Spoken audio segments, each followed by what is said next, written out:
streams. Good morning, everyone. We'd like to go ahead and call the Finance Government Operations Committee, FGOC Committee, meeting in order. At this time, I am Supervisor Otto Lee, Chair of this committee, along with Vice Chair Supervisor Susan Allenberg. And with both supervisors present, we have a quorum. Item number 2 is public comment. This item is reserved for members of the public to address the committee on any items not on the agenda. And any public who wish to address the committee on the agenda should speak at this time. Camille, would you please let us know any speakers here today for public comment? We do have one speaker online, none in the room. All right, so I think it's 3 minutes, yes? Yes, sir. All right, let's close the queue, 3 minutes, go ahead. Okay.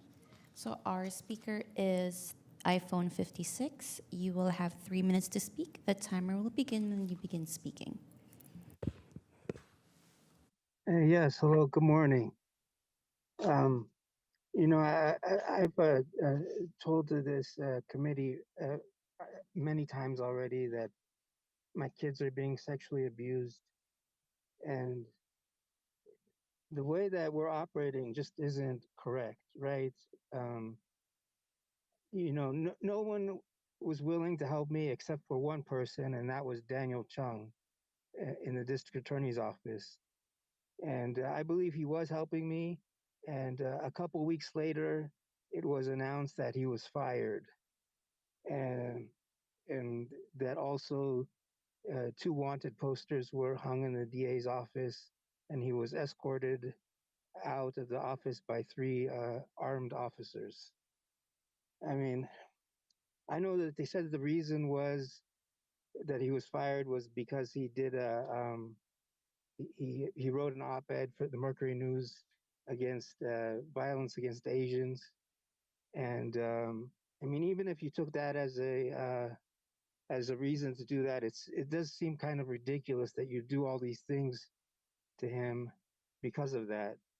And now we've paid him hundreds of thousands of dollars for him to stay at home, and also we're paying private attorneys to represent the county in a lawsuit that he brought about against the county.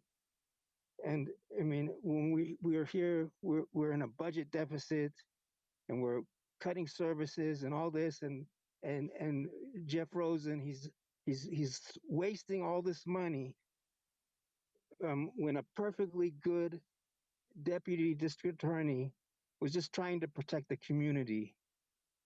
And I don't understand why we're doing that. I mean, it seems upside down that we're doing this.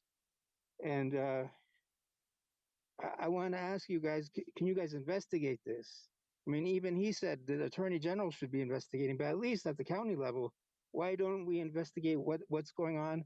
Why are we spending all this money? Why are we allowing children to be raped? I mean, why is this all happening? I don't understand how a person could do this to the community. I mean, he's terrorizing the community is what he's doing. And he's setting a poor example for all the people who work in the district attorney's office. He's saying this is okay to do this kind of stuff. And I mean, it runs counterintuitive to what the DA is supposed to be doing in this for the community. And I hope that you guys will do something about it, because it's really terrible what's going on. Thank you for your time. Thank you, and that concludes our speakers.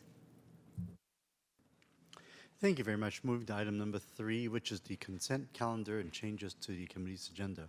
I personally don't have anything to add to consent, so I'm asking my colleague, Vice Schallenberg, do you have anything you would like to add or changes to consent calendar? I do have 2 recommendations. I'd like to move item 5, which is an update on the county web transformation initiative, and item 6, which is an update on the county enterprise translation system. I appreciate both of the updates, and I am eager to see both bodies of work continue to move forward. Sure, I am agreeable certainly on 5.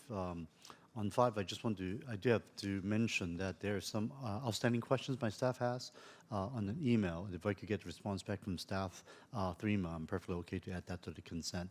For item number 6, I believe our DC Gallegos is actually here to do a presentation, so I'll let her do that. So six. I'll So go only with- five, Only okay. five, please. Yes, thank you. That's all I have. And can I get a motion?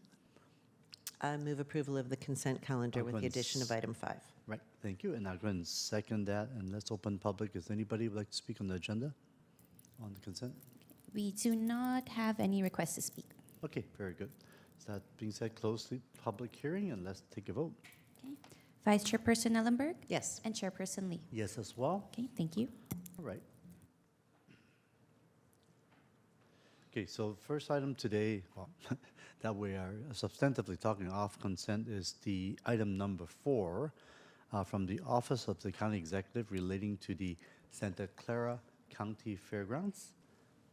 And this morning, I believe we have our Deputy County Executive, Consuelo Hernandez, along with our Asset Development Manager, Glenn Williams, and their team. Good morning. Sorry, before they begin, just to the clerk, could I get some tech help with my computer here, please? Thank you.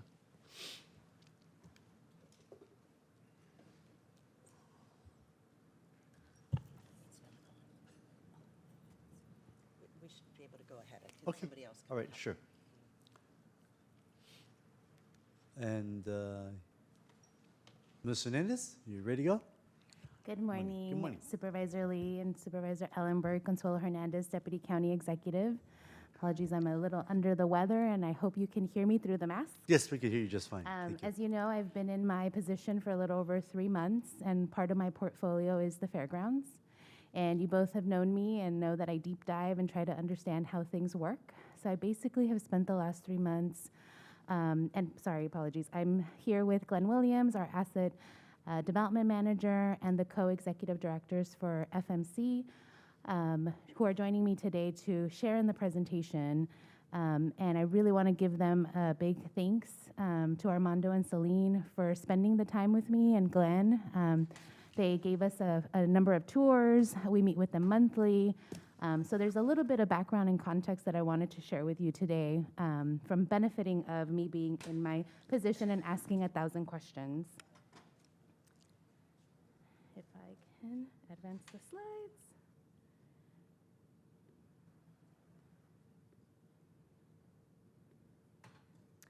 So for a bit of context and background, before the pandemic, in December 2019, we actually entered into our 20-year agreement with FMC to manage the fairgrounds and host the annual fair. FMC generates revenue through hosted and sponsored events, anchor licenses, off-track betting, and bingo.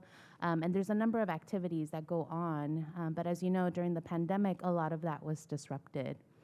So last year, they did not operate their full year like they normally do. This 2024 calendar year is the first year that they have actually operated in full with bingo back in operation.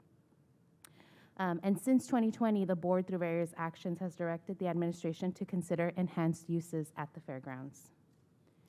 And just again, to give you a little bit of context, back in 2019, there were 4 planning areas that were designated for the fairgrounds, all of which were used to inform and generate revenue to operate what is known as the core fairgrounds parcel planning area 2. To give you an update on the earthquakes, on November 5th, the board directed administration to continue negotiating the business terms with the earthquakes. This gives you a different site plan that was shared with you on the 5th. We have no update from the November 5th board meeting, but just wanted to again show you that this was the site plan, or the latest iteration of the site plan that shows the public fields and the earthquakes fields. If you see, these are approximate numbers because the conceptual plans are just that, they're conceptual. They have never entered that kind of final design stage. We are also actively working with San Jose State University for their Speed City project. This is a first iteration of their concept plan. It includes 9 acres of land across a two-phase project. The first would be the track and field. The second would include amenities, including lighting, parking, bleachers, LED display, scoreboard. And they have submitted for comments from the county. We have met with them, and we're actually going to be scheduling an all-hands meeting in December because the way that the parcel is situated, it sits in the back of the property, and we just have a lot of questions about how the community is going to access. the facility, San Jose State has also started conversations on the public benefits. They've met with the local school, the clinic, and are going to be creating a community engagement plan to engage the neighbors, something that was missing and identified from the earthquakes engagement with their community. And so the San Jose University staff is taking lessons learned from that about how to engage differently with the community.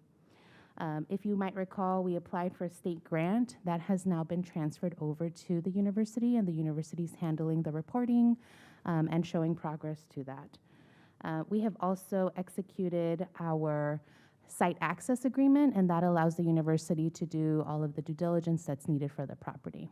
And we are now in the middle of negotiating the public benefits. If you might recall, the board directed specific language around who you all wanted us to engage, and the level of benefits needing to be very robust for the community in order for us to advance this project.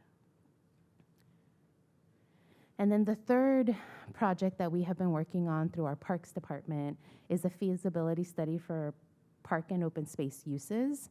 We hired Wallace, Roberts, and Todd to complete a feasibility study. We have completed the first draft of that feasibility study, which includes 2 concept plans.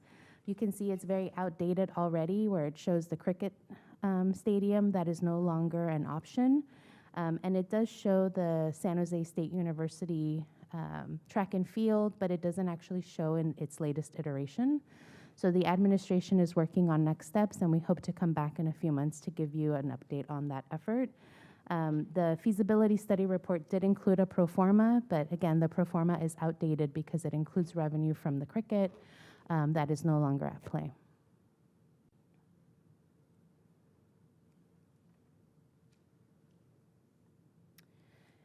This next section of our presentation includes a quarterly report on the fairgrounds, specifically our work with FMC, Supervisor Ellenberg, and Supervisor Lee. Through previous actions, you would ask the administration to provide additional information. So in your packet, board packet, we included 4 attachments to highlight the events that are held or have been held this calendar year by FMC. We included their latest unaudited financial statements. We also asked the team to put together a highlight of the property or the projects that they have hosted this year that they are most proud of. And we tried to include a certain level of detail that was missing from prior presentations.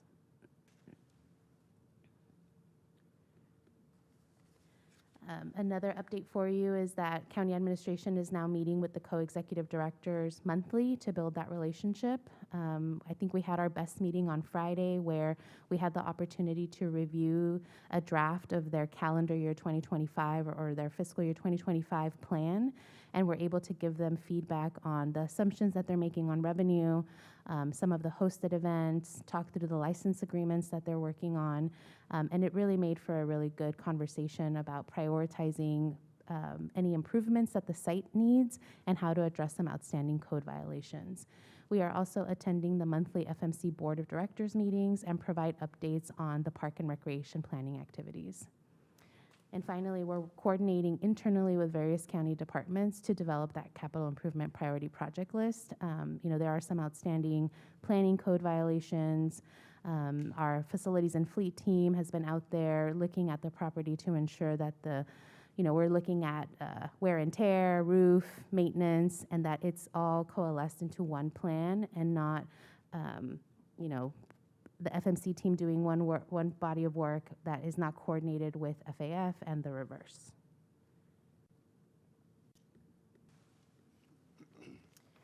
We also want to, I thought this was one of the most interesting things about how they manage the facility or the site.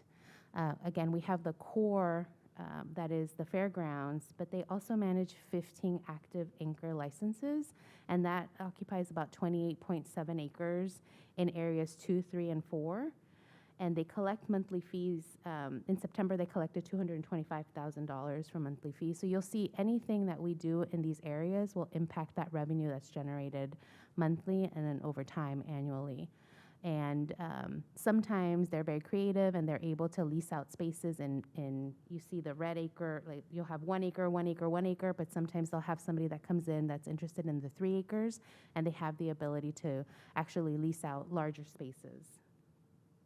And now they are actively coordinating with us as they enter into new anchor license agreements. County administration is able to review those before they go to their board of directors, and we have the ability to ask questions before the meeting, during the meeting, and after. These are the highlights that we asked the team to put together, and Supervisor Ellenberg, you had asked specific details around parking sales. The team is working on a more robust report that looks at all parking sales. It was not ready for this meeting, but just wanted to give you an idea of how they bifurcate the revenue that's generated by event by highlighting these 3 events that the team is most proud of. So you can see Cirque du Soleil, that had an attendance of 50,000 attendees over a month-long period. It generated $625,000 in revenue, and that included $490,000 in parking sales. And that arrangement with Cirque du Soleil, they were able to secure the 2025 Echo Show. And if you haven't seen the promotions in your social media feeds, those are all coming out now so that we can get high attendance. And just one thing that I learned through our conversations with the FMC team is when they operate Cirque du Soleil, for instance, in planning area A or 1, that parking lot is no longer available for fairgrounds operations, and they have to designate other areas of the fairgrounds planning areas to host that parking. So it was really interesting for Glenn and I to see like the operations and how their different activities and events that they host impact the balance of the property. We also included a statement of financial position as an attachment. And then what we're doing now is monthly reviewing that to understand the revenue that's coming in, the expenses. This is just a snapshot to show you they had a really good month in September.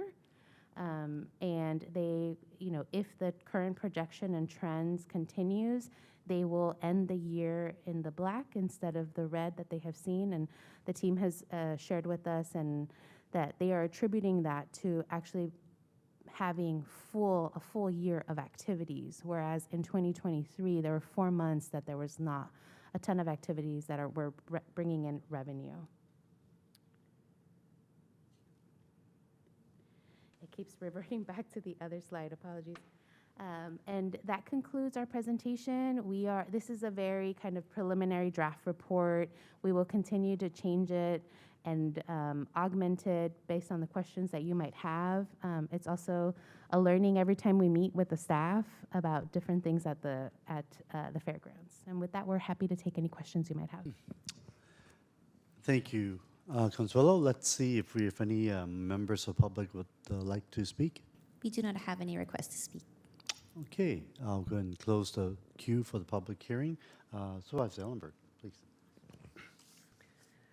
Thank you. Consuelo, thank you so much for making this presentation today and really for the depth into which you have gone to understand this really important piece of property that the county owns.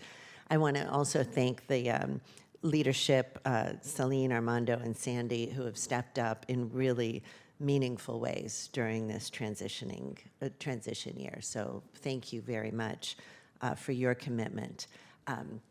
With regard to the report itself, really like the formatting updates and the increased detail. And I appreciate hearing Consuelo again that we will continue to evolve future reports. I want to just quickly start with acknowledging the recent board item on soccer field negotiations. Hope that those are still continuing. It sounded like we haven't necessarily had administration hasn't met with the earthquakes since November 5th. Is that correct? Have we had any communication from them? Yeah, I've had a phone call with them, and we agreed that it would make sense to circle back after administration has an opportunity to come to the board in closed session. Okay, fantastic. Thank you. In connection with the earthquakes, we had talked about a $14 million PG&E credit for infrastructure work and $6 million in funding for the city. If, in our worst-case scenario, that project doesn't proceed, can we still leverage those resources in terms of of pursuing another project in that area? Well, the 6 million from the city is obviously purely at the city's discretion. That was a city contribution. We would still have our Rule 28 undergrounding credits, but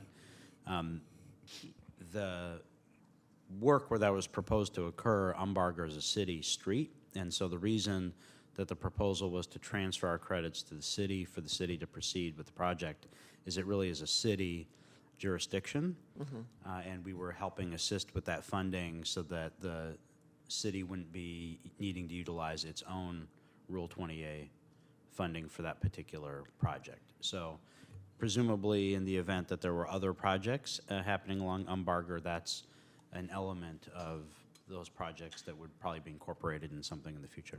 Okay, great. So there's not a time expiration on that? They're not pulled back? The city part I understand, but the PG&E part is available whenever Those we are would need credit, it? and those credits aren't specific to the to that project. They're the county's more generic Rule 28 credits. Got it. Okay, thank you. And while those negotiations are ongoing, I'm still interested in other ways that we can improve the utilization and particularly the overall community benefit to the fairgrounds.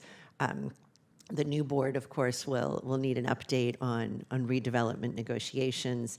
And I think it will be important to talk about how the fairground property and planning fits into long-term county strategic planning, which we'll be discussing later on the agenda today. It sounds to me like a lot of the current revenue generation is in pursuit of funding the annual fair. Is that a correct statement? And funding the fair and maintaining the property in a safe manner? Thank you, Supervisor Allenberg, for the question. It is, it's yes and.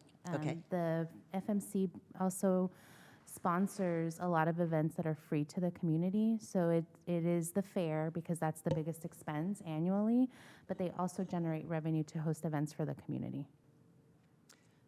The events that were named, the Foodie Festival and Cirque du Soleil, is that what you mean by benefit to the community?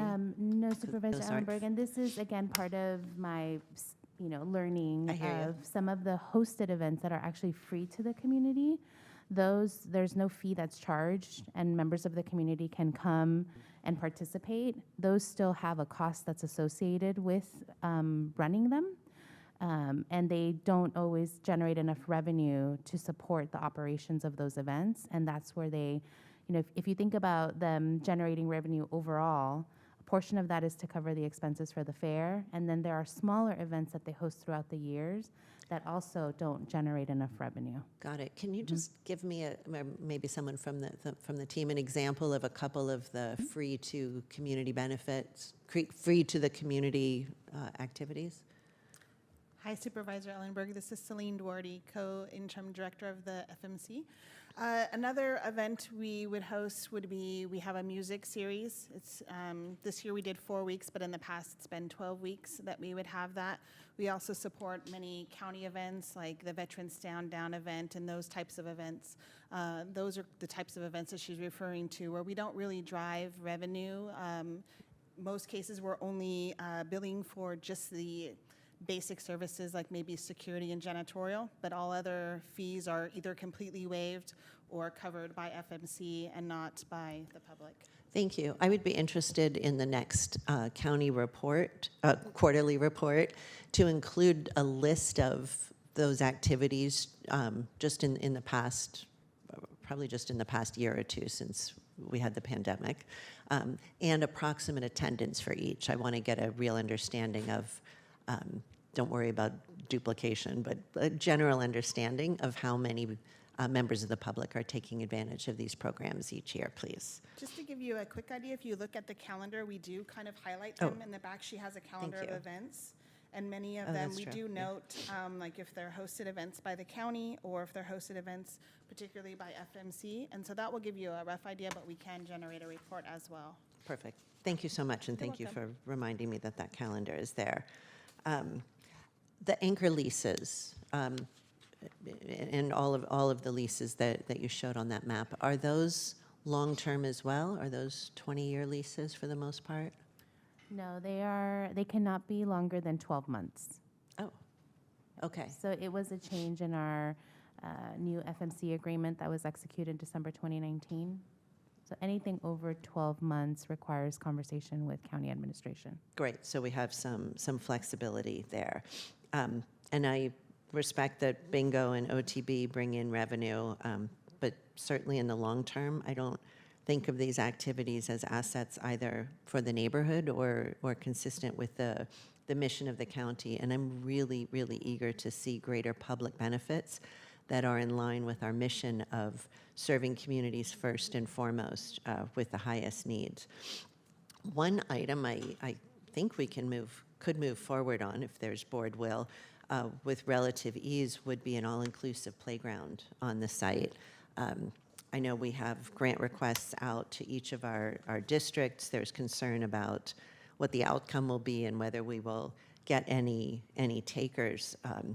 When that application period closes, I think that might be an opportunity to We haven't moved forward with the application process because of the board direction to halt the process and return with an analysis. So at this time, there's no open application for the program. Perfect. Okay, then this will hold a little bit longer, but When at it some comes point, back, I think there's opportunities. I would say if the desire by the board is to utilize that funding at this site, it probably would require reconfiguration of the program to carve out an appropriate amount of funding to make that happen, Right. given that otherwise we need to come up with additional funding for match purposes Right.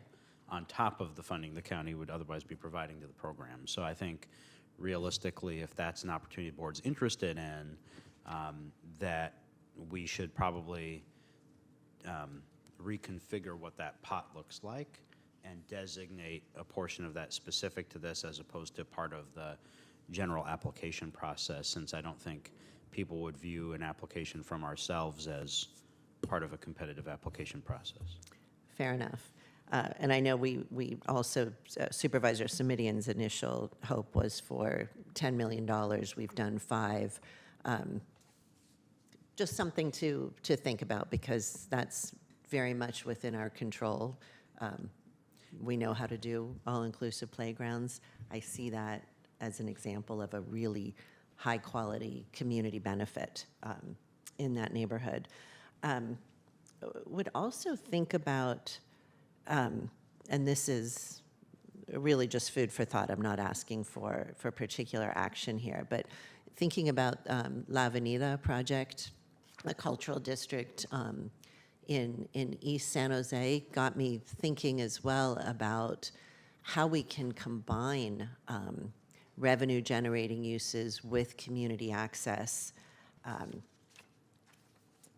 And I would be interested, as we talk about strategic planning, in really looking there too. To me, the bottom line, and I'll finish with this, is that the fairgrounds are a unique and potentially incredibly valuable county asset that has been underutilized really for so long. And I will be interested in having the new Board of Supervisors look at a variety of options and make decisions about how this asset really fits into the mission of our county, kind of the same way we do with other major infrastructure decisions, whether it's the hospital system or the carceral system. That's the level at which we should really be paying attention to this piece of property. If I can just add a few comments, I think you're absolutely right. It's an extraordinary opportunity, given the size of the property.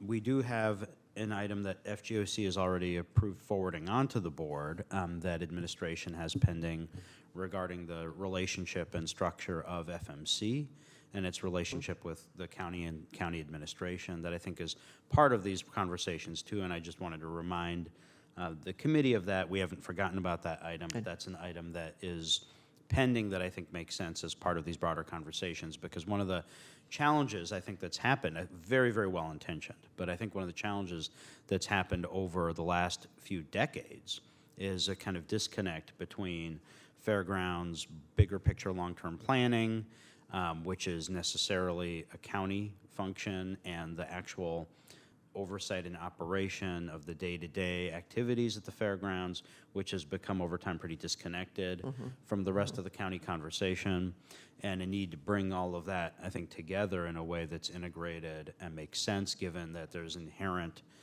interrelationship, right? So activities, for example, that we do affect the revenues that are then available for FMC, for its operations and so forth, and the conversation's just been too fragmented. So we have that item that both of you unanimously sent on forward, that we have pending to bring to the full board. We have the obviously the specific conversations around the couple pending projects in progress, and then we have this broader conversation that I think is really the core one around how are we utilizing the site holistically. Excellent. I appreciate all of that, and my motion is to receive the report with the additional direction of the next quarterly report, including a little bit more detail on the free to the public events, including attendance. Thank you. And I'll second that. So first of all, I just want to say thank you for this report. It's it's very helpful to see in the big picture instead of like little pieces like we spend so much time talking about the earthquake field, but obviously the fairgrounds is far greater than that, and how many other potential uses this could come into play. So I think that's important. First, I want to ask the question is regarding the other, since we have talked about so many different projects that's coming up. So what are the, would you call it, the capital projects that are underway when they come to the board as for this right now of FMC?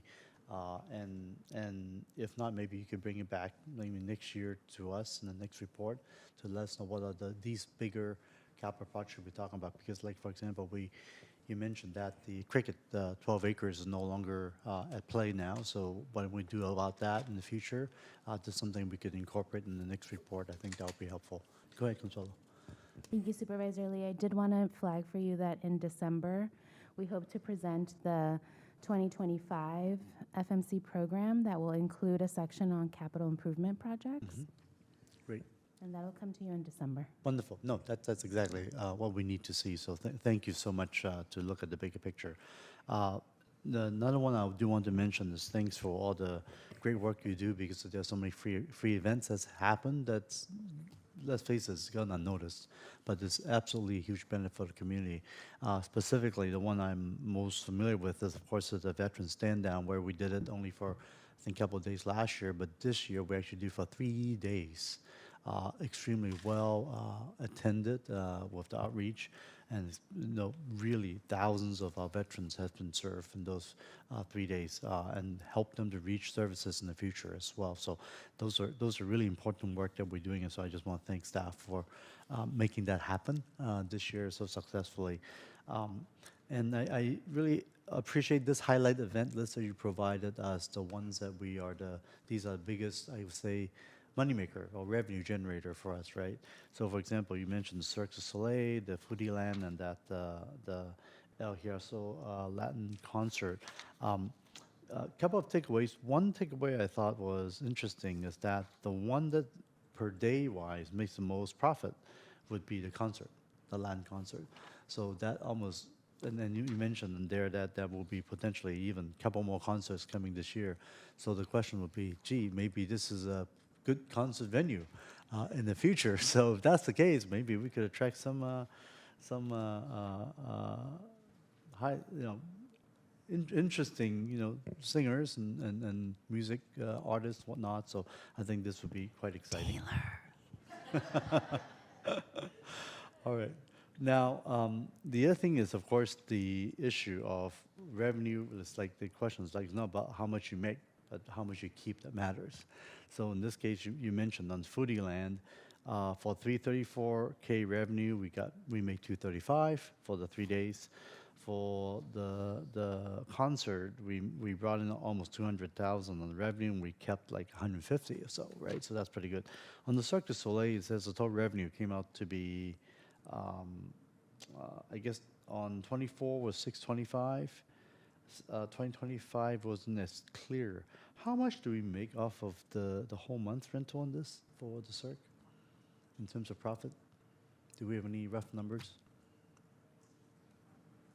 Sorry, Supervisor, to be clear, are you referring to the future 2025? No, I'm saying the previous. In The 24. 2024? Yeah, the 2024, 625, like this is what what we have made, right? So what did we actually make in 24 for that? And then the question is, what do we expect to actually make in 25? That was Got my it. question. Thank Maybe you. Celine, you can talk a little bit about how the agreement is structured and the portion of the fees that you collect versus, they don't collect all of the fee that comes in from the Right, program. correct.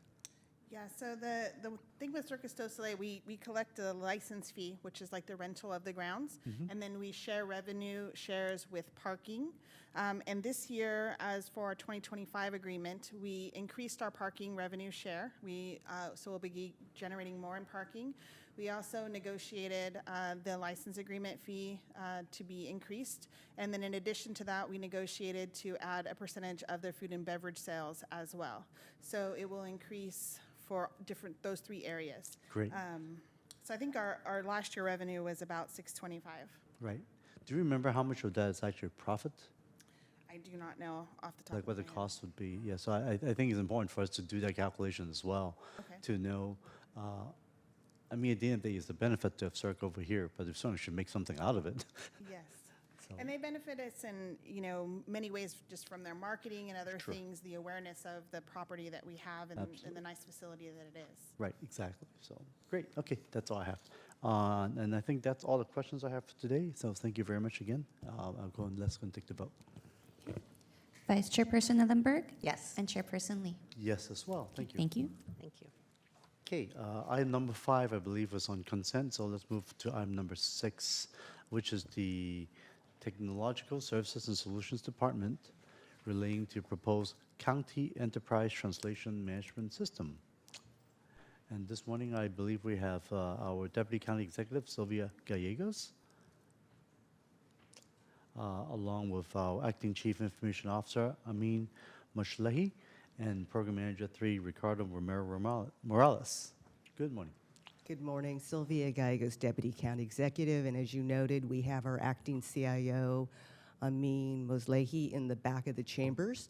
I also have with me, as you noted, Ricardo Romero, who is our Director of the Language Access Unit, and also Tram Nguyen, who's a Senior IT Manager and one of the key managers leading the public portal transformation process. Thank you. So with that, I wanted to take a moment to set the table before we begin the formal presentation. We've been working on the web portal transformation for the last 5 years, and when we embarked on this project, we were guided by a couple of principles. One is around storytelling. We want to use the website to be able to communicate the value of our services and connect them to taxpayer and residents' sense of health and well-being and security. And these human interest stories revolve around the theme of "We're here when you need us." Additionally, we're focused on, and when we started this, we actually went through significant training to think about how our diverse users access our website. And so the other guiding principle is around accessibility. We set the writing at a 5th grade language level, so more people can understand and consume our content. We are meeting web accessibility standards, so differently abled people can also more richly access our website. And the last thing we're doing, and this is the focus of the presentation, is making our website content more accessible to the thousands of people that speak a language other than English in Santa Clara County. And I'm really pleased because both the TSS department staff and Mr. Romero's team worked long and hard. We've been working on this for a couple of years to figure out a solution that accomplishes the board's goal of being more language accessible, but also having to balance that with staff resources and cost and other important considerations. So with that, I'm going to turn over the presentation to Mr. Romero. Good morning. Morning. All right, well, let's go ahead and get started. I want to start us off by just centralizing us on where we are as a community. In Santa Clara County, we have a total of about 1.9 million residents over the 16 different cities that we have in the county. Within those cities, over 50% of our community members speak a second language other than English at home. And those top languages include Spanish, Vietnamese, Chinese, and Tagalog other than English. And as a county organization, we have over 50 departments and agencies that provide services to our communities.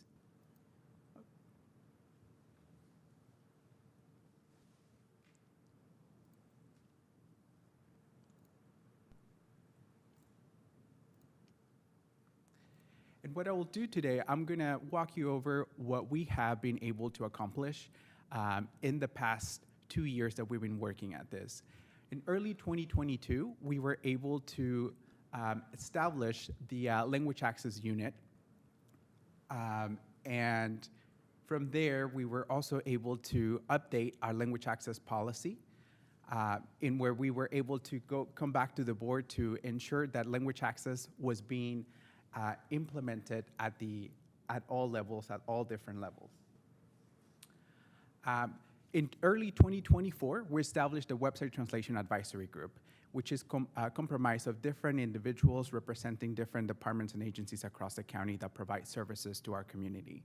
We wanted to understand their needs as well as what are some of the barriers that they're currently seeing as they are providing services to our community.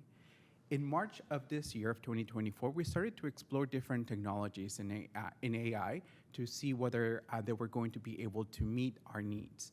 Throughout that process, what we learned is that AI has been continuously evolving, and it continues to evolve almost week by week. Within that, we also learned that it does not allow us to continue to move forward or implement at a massive scale.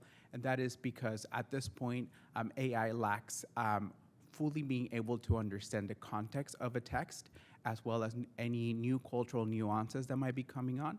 And as a result, the cultural level of cultural competency in the translations is not there. So then that brought us back to be able to, back to the whiteboard to trying to come out with a different solution.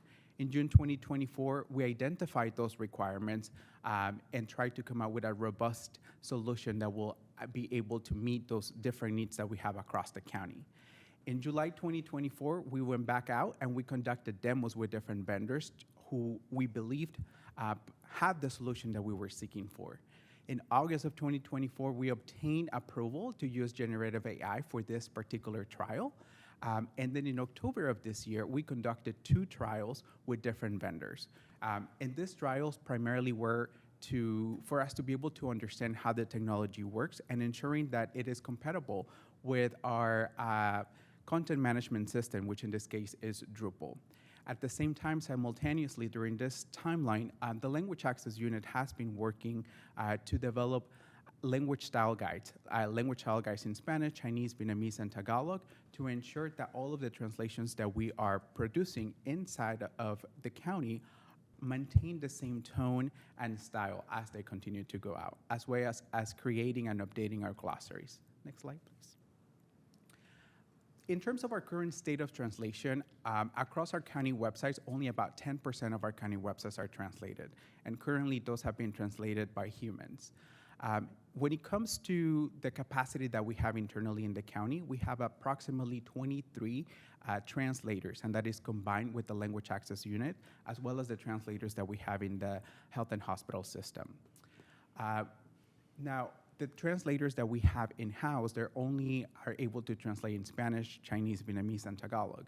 Our community does speak other languages other than those 4, so therefore we supplement those needs by accessing our vendors. As you see here, from the years 2023 to 2024, we spent about $500,000 in document translation. This does not include any websites at all. This is just document translations that have been translated. And as you see here, the range in pricing goes from anywhere from 23 cents per word to 39 cents per word, depending on the vendor and also depending on the language. Now, when we look at turnaround time, it may take us somewhere between 3 days to 14 days, depending on the length of the document to be translated. Next slide, please. So therefore, while we were exploring all of these different gaps and understanding the needs of our different agencies and departments, we landed on 4 different strategies. We have machine translation, trained machine translation, AI plus human translation, and human translation. The first one, machine translation, when we look at pricing, it is the cheapest one out of the 4, and the quality on a scale to 0 to 100 is at about 72%. In terms of turnaround time, it's instant, and some of the technologies that it taps into are listed here. When we look into translation management system, which in this case is machine translation, but now having the ability to be trained by utilizing our style guides and our glossaries as well as translation memories, the price does increase slightly to 6 cents, as well as the quality scale also does increase to about 78 to 86% depending on the language, and the turnaround time is also instant. Now, when we look at the different model where we are including AI plus a human review translation, we see here that the cost increases to about 12 cents. And in terms of the quality of scale, also increases significantly to 96 to 98% accurate. And it takes about 1 day in terms of turnaround time. Now, when we look at all human translation, that is the most expensive one with about 22 cents per word. And the accuracy also increases to about 98% accuracy. However, the turnaround time, it is 2 to 14 days. Now, all of that helped us to be able to come out with a list of requirements and features that are needed for us to be able to translate our websites. The first one was, for us, technology has to be able to leverage multiple AIs to be able to provide accurate and be able to understand the context of the document to produce high-level translations that are accurate and culturally sensitive, as well as having a quality control in place, in this case, ensuring that there is some sort of AI built in to be able to check the quality of the translations, and also have the ability to loop in a human to be able to ensure that the accuracy of the translations continue to be to the best as possible.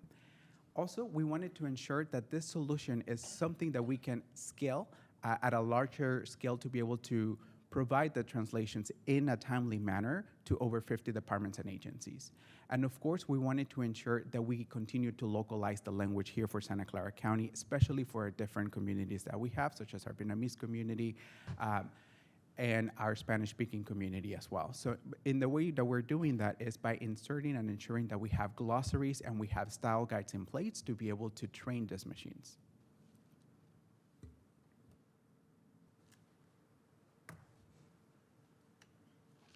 Okay. Thank you, Ricardo. So based on that, our recommended solution is to implement a translation management system. It offers the strategic solution to streamline these challenges. A TMS is a centralized platform that streamlines the translation process by integrating advanced technology and AI tools. It automates workflows, ensures consistency, and facilitates collaboration across departments.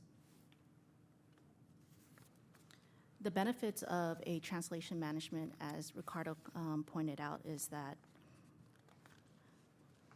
it does streamline workflows, allowing turnaround time a lot quicker. There is enhanced quality, making it also cost savings by reducing the need for new translation through using content and using machine translation for high volume or lower priority content. The TMS is a scalable and flexible solution, making it ideal for organizations as they expand with multi-AI integration and handle a variety of content types. In summary, TMS helps organizations communicate effectively and accurately. Now, in the picture in the diagram, you can see that a translation management system is the backbone of our translations. This will allow for automating and optimizing workflows. You have connections with machine and AI translation, even internal and external translators that will be able to connect to the system.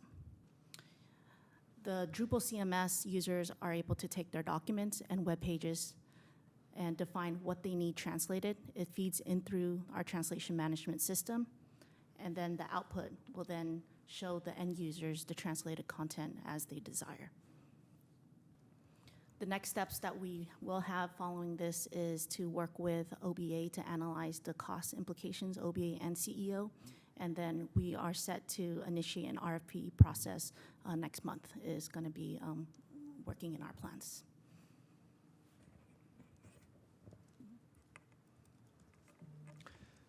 Thank you very much for the very comprehensive, detailed report here. Do we have anybody in the public who would like to speak on this issue? We do not have any requests to speak. We do? We do not. We do not. Okay, I'll go ahead and close the public hearing. Supervisor Ellenberg, you have any questions on this one? No, but I'm interested to hear yours. Sure. If you, if you'd like to make a motion to approve to receive the report? I move that we receive the report. I will second that. So first, I just want to thank so much for this report, because this is something that since I've been on this board 4 years ago, James have heard me mention many times why we need to make our website much more language accessible. During the COVID times, we've been able to do quite well on various key COVID-related messages to various languages. And, you know, for example, we heard the story of how our page on Tagalog for COVID information actually is mostly not accessible by our county, but actually all the way in the Philippines because of the how informative it is. So I think it's really amazing to see how our work, day-to-day work, is impacted not just here, but around the world, literally.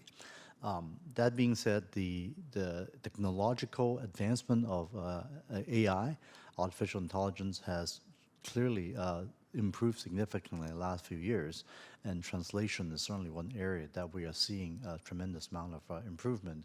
And as you have mentioned, on the way you have laid out, I really appreciate the explanation between the simple machine, right, versus the trained machine, AI plus human interaction, and then of course pure human, and these different categories clearly shows the you get what you paid for, right? You want the best, it will take the longest, it will cost a lot more, but at the same time, given the number of languages in this county, and I don't mean dozens, we have over 100 different languages spoken in this county, even though we are serving those, say, top 4 or 5 quite well, it doesn't mean we're serving the other languages well at all when you add up how many we are talking about. So I think there's certainly need to use the AI to a certain degree, depending on which area we're talking about. There's only some things like legal documents where language, accuracy has to be literally 100%. I think you might even start with AI, but at the end of the day, you absolutely need human intervention to work on those.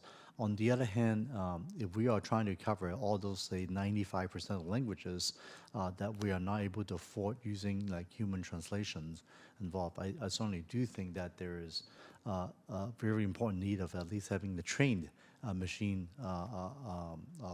learning type of AI, which is fairly low cost, but at the same time it covers so many different languages. I think it would be. So I would say that the approach that you mentioned seemed to make sense. I just want to make sure I understand, is that what you're moving forward in terms of recommendation? Yes. Yes. So basically, we are going to spend a little more time and money on some of the major languages, but for all the other languages, we're going to be able to have it covered, given the fact that we have AI and these low-cost solutions to so that at the end of the day, everybody would be able to access our website, the content. So at the very least, they'll get a 75% solution to it. That would be the outcome. What are we looking at in terms of timelines? How long do you think it will take to have all these implemented? And So given that we're going to go to RFP probably at the beginning of the year, January, I would expect the process to take about 8 months. That's being according to our typical timeline. And then when we implement the system, we will have it in a phased approach. Part of it is we can't just translate all of the websites because they do have different requirements. So our initial plan is possibly looking at pilot sites, or we would call, again, phase 1 sites, similar to what we did with the WIP project, and then staggering. And then our goal is to complete, hopefully, within a few years, if we have the technology. But getting department buy-in and stakeholders to also review their content and identify the level of translation effort needed is going to be part of that process as well. Okay. Now, with some of the search, when you search with, let's say, Google, for example, when it encounters a foreign language website, it would automatically pop up and says, hey, you want to translate to English, for example. Can we do something similar to, so on any of our websites, so that folks come to our website, they will be able to click and say, well, I'll just go and do it ourselves and do that type of a Google Translate. Is that something that we could do as well? Incorporate that into our sites? So in regards to Google Translate, having that similar style, the difference I would say is Google it's a general list of languages, right? Where you can identify, I want 100 languages. However, I think the concern, and Ricardo, correct me if I'm wrong, is the quality of translation. So at least for some of these languages, if we determine that we want to use trained machine translation, or even the tiered level of machine where the quality is maybe significantly higher, it can be done, but we do have to define which languages we want to translate. For every language that we do translate, it gets stored into the system so that search engines can also find that information in the preferred language as well. Rather than today where websites are using Google, it doesn't serve that content because it's instant. It's an instant widget that translates it on the fly. Right. I mean, we understand the quality of that is the lowest. It's free, it's the lowest, but at the same time, if the individual wants to be able to read the page in English that they don't understand, they will be able to at least use it to get I would say, a 70% solution. So my question really is, since it'll take a few months, right, for all this to be implemented, in the meantime, do we have a kind of a backstop for now so people can at least understand some of the information instead of zero? Yeah, I mean, folks can obviously use Google Translate for our web page content today. Yes. So that's an accessible tool that people have now. I think what you're hearing from staff is that because our web content stratifies so many different categories of things, we have to be really careful about what we affirmatively put out there but if we haven't yet gone through the process of differentiating generic content from content that has certain legal requirements. Right. And before we go through that process, if we slap on something that we ourselves have endorsed as a county entity on there, we can get ourselves in trouble. Right. But today, right now, anybody could use Google Translate to view our website in any of those languages. So that's a tool that can be utilized right now. Right. But before we ourselves list it as something which would be an implied endorsement or recommendation, if we haven't gone through that stratification, we have a number of compliance-related things, especially when you think about some of the content that we have. No, I agree completely. No, I don't mean by using that rough instant to basically say this is coming from us. I think it's just a matter of just making it easy for those who are on the website. Like I said, it's already there. Just let them know that, hey, you don't read this in your language. We don't provide it. You could try using this to basically show it to them how they could use this Google Translate and leave it at that. It's like, look, when you get that, know that you're only getting a 60-70% product, but this is one way you could translate a web page. So I just make it, I would say, spoon-fed to the individual so that if they're on the web page, they're like, oh, wow, it's on English, what am I going to do? So if there's some type of a one-liner or something like that, say, okay, if you click it, you could be able to do this in Google. That's what I'm saying. So it should not be hard to do, but at least individuals will be able to use the built-in free AI from Google to at least get a 70% solution. That's what I'm saying. Yeah. Yeah, and we can say that we don't endorse it and validate it or anything like that. Yeah, okay, so just another way for people to be able to at least get some information off our website, that's what I'm saying, yeah, okay, thank you so much. And that's all I have, and. I did want to just take this opportunity to acknowledge Ricardo and his team. Coming out of during the pandemic, as you noted, we did a really extraordinary job, created a language access unit from scratch, and as you noted, had such high quality content that it was used all around the world. Right. Because it was so culturally accurate and of such high caliber.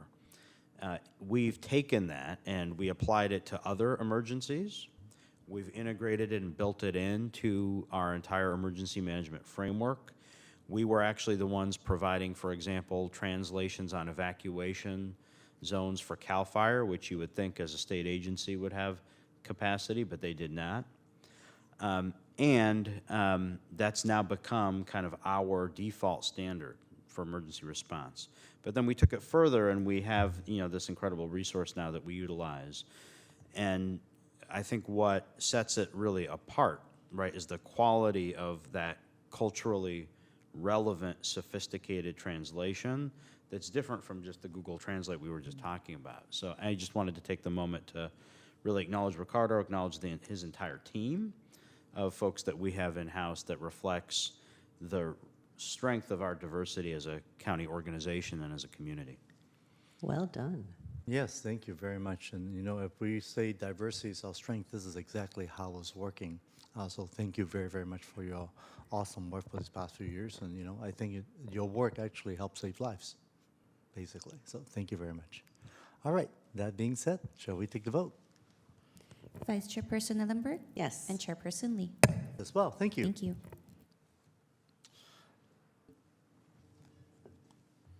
Right, moving to item number 7 on the agenda is the report from the Office of Budget and Analysis and Finance Agency relating to the county's budgetary reserve policies. So I'll do a brief presentation on this item, and we'll be joined by Margaret Orlaya, our Finance Agency Director, and Greg Aturier, County Budget Director. And I just want to thank them both and their staff for their analysis, which is included in the attached memorandum. But first, just wanted to really acknowledge how much I appreciate Supervisor Ellenberg, you making this initial request through the board for us to take a look at this. And I think it highlights something that has been, candidly, neglected by the county organization for a number of years, which is that we really do not have a robust and well-funded budgetary reserve.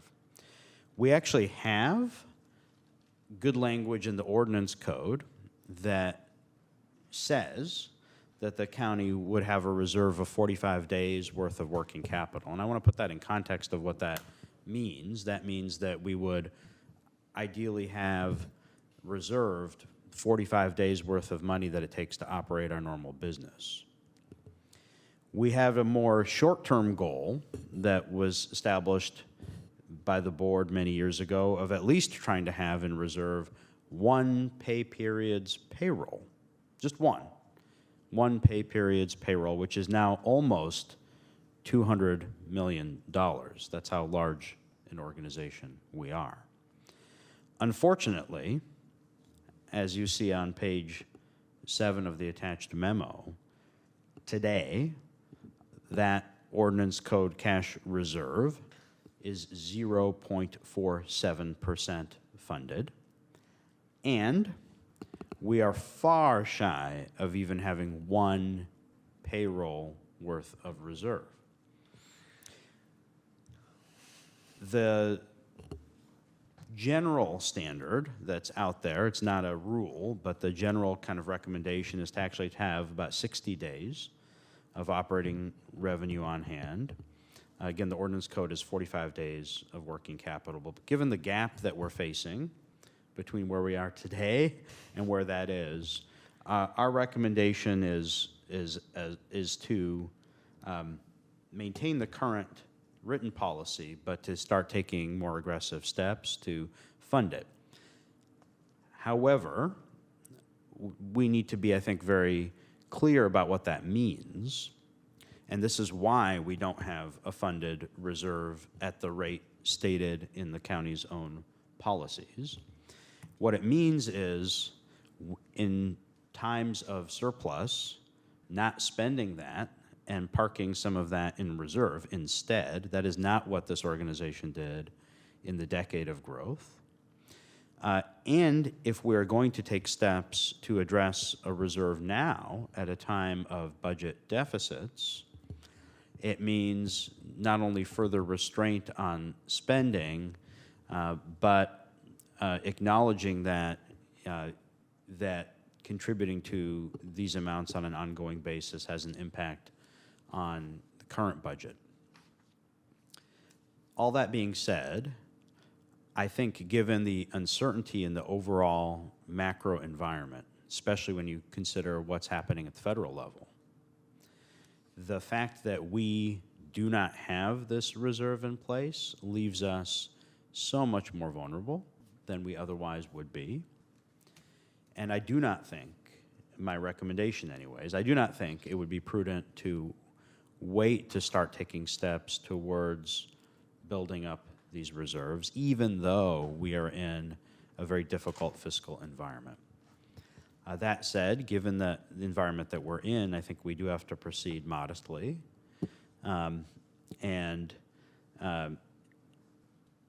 so, you know, we're interested in hearing, obviously, from you two as two of the 5 supervisors about your appetite for holding firm on that, and willingness to have administration take a stronger position on trying to actually build this up at least a little bit, even in this difficult fiscal environment.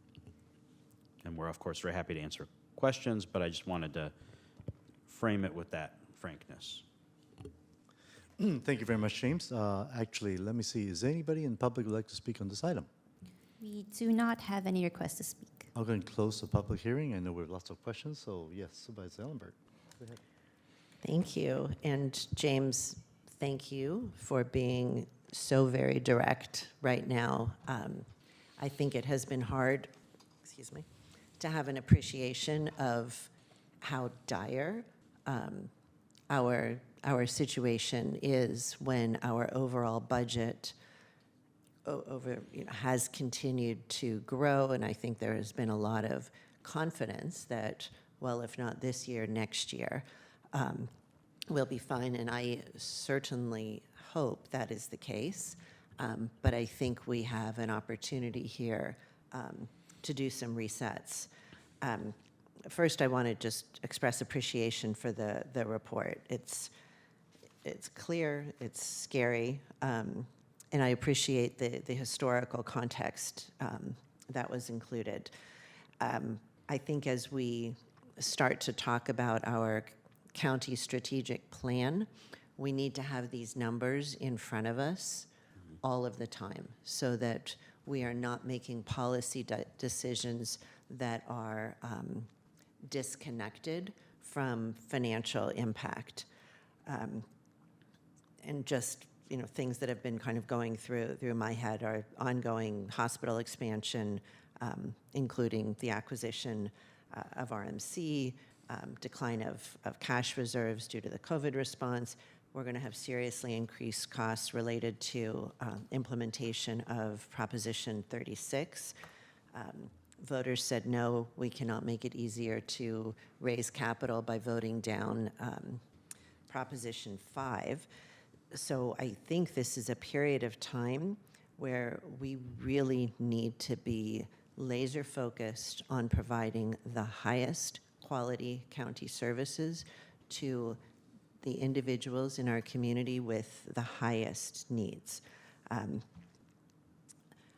Will the recommendations in this report be part of the, or any updates be part of the mid-year? We absolutely, I think, make sense to include this information in the mid-year report.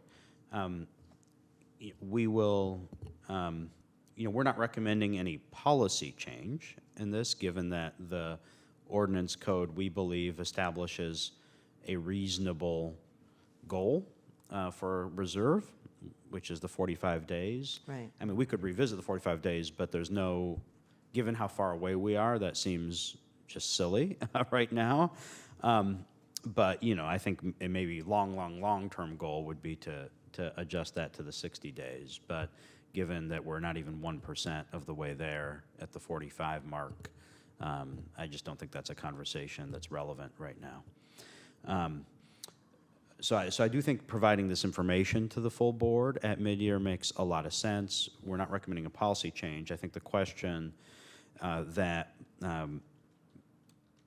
we need to just get a sense from board members around is appetite to start chipping away at this in the context of budget reductions. And that's just important, you know, it's a policy decision, right? And it's important for us to get a sense of where each member of the board is on that.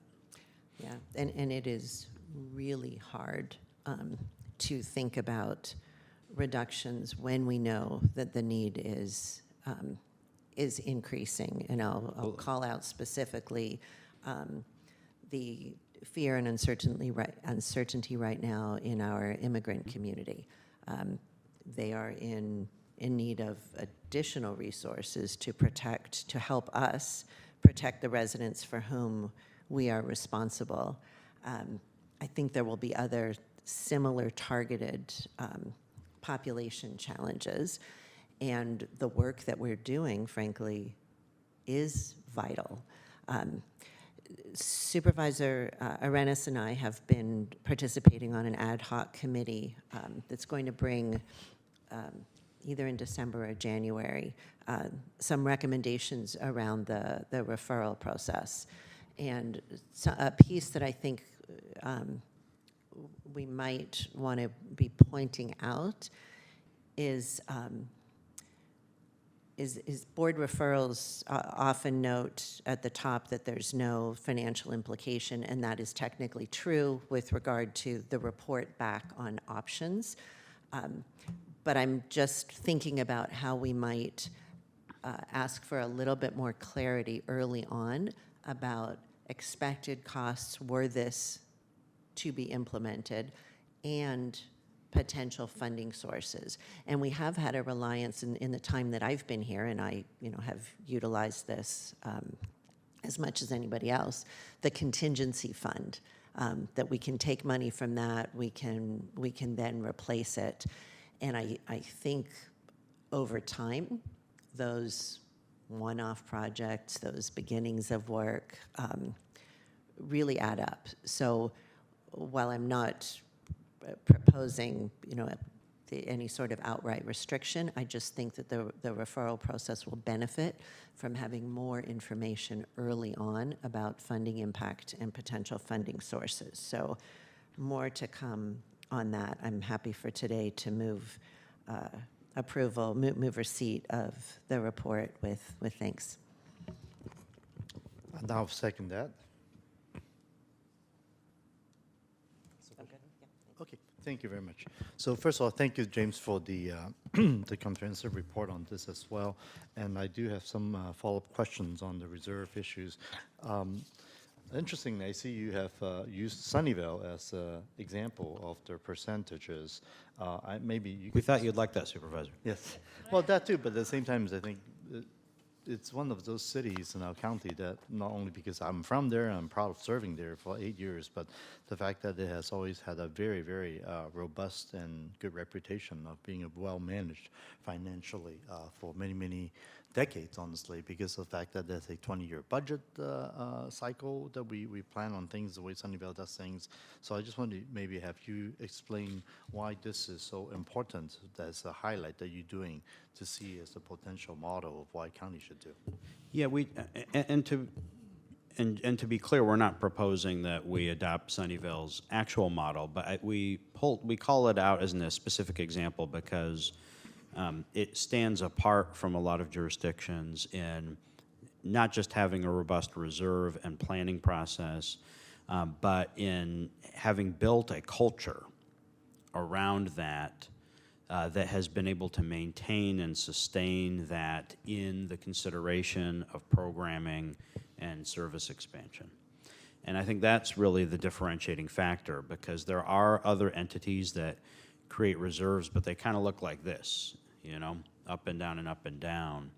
And Sunnyvale's really been able to, through up and down economic cycles, including sometimes lengthy down cycles, maintain that consistency. And I just want to speak for a second about what that means for an organization as a service organization, and why I think that's actually really important for service delivery, which is when you have an up and down situation, it takes a huge toll on the individuals, meaning the employees or even contracted service providers. They're actually delivering, in the case of the county, safety net services to those most in need. And when you want to run a program effectively, right, a program that's an ongoing program or service, you want a time and planning horizon that gives you certainty that there's stability, so that you can actually design and build out a program that can operate over a multi-year period and build on itself, instead of, okay, I've got this resource today and I don't tomorrow, oh, I have it back, you know, and it becomes this kind of flip-flop situation. That's why one of the things I think we've done pretty well, actually, as a county government, is focus a lot on trying to keep one-time money and ongoing money separate for budgeting purposes. There are organizations that use a lot of one-time money for ongoing purposes, and they really exacerbate this boom and bust dynamic that really affects the quality of service delivery. And we've avoided that piece of things as an organization for the most part. Although we did have some significant reliance on one-time money years ago in the downturns. So I think we put Sunnyvale out there as an example, not just because of the actual policy, but because there has been political will to sustain that through ups and downs. And it's worth acknowledging what that means, right? Because what you do see in organizations sometimes, right, is when there's a bit of a down cycle, or there's other pressures, you see pressures from folks who are maybe looking at things from a shorter time horizon to say, tap into that right now for a labor-related need, for example, or tap into that right now because there's a particular program that want to launch right now, right? And so that is a much more common political dynamic that exists in most governmental organizations that contributes to, you know, an up and down, and contributes to the challenge of actually building something up, right? That's a meaningful reserve. And it's just, again, it's worth, I think, it's real, it's worth naming, it's worth acknowledging, and I think it's worth us trying to make sure that we are all have collective buy-in, that, you know, obviously we're not gonna get to $1 billion reserve anytime soon, at all. But I think it's worth acknowledging and having the conversation to say, look, we don't even have one payroll reserved, and we need to take some steps to actually set that aside, knowing that that necessarily means that's not money that's being spent on something else, but that gives us that much more stable foundation to work from on a going forward basis.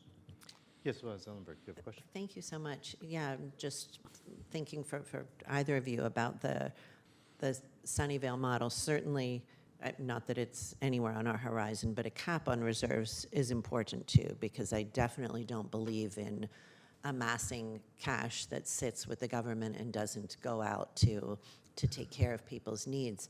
And I'm wondering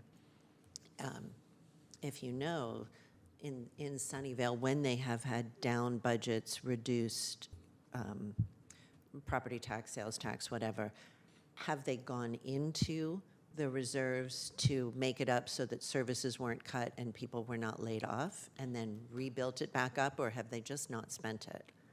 They have spent their reserves in downturns. I think they've done so prudently, but you know, the supervisor may have So, even more to share on that. Let me, if you look at the chart on page 12 or 14 on the Sunnyvale table there, I'll direct you to go through that. And so you see it says the City of Sunnyvale's FY 23-24 adopted budget. So it has this beginning reserve fund balance, expected revenue, right? And then those are the two you see down below is that the contingency reserve, the CR, and the budget stabilization fund. And that's the budget stabilization fund is the one I jokingly called the BS fund.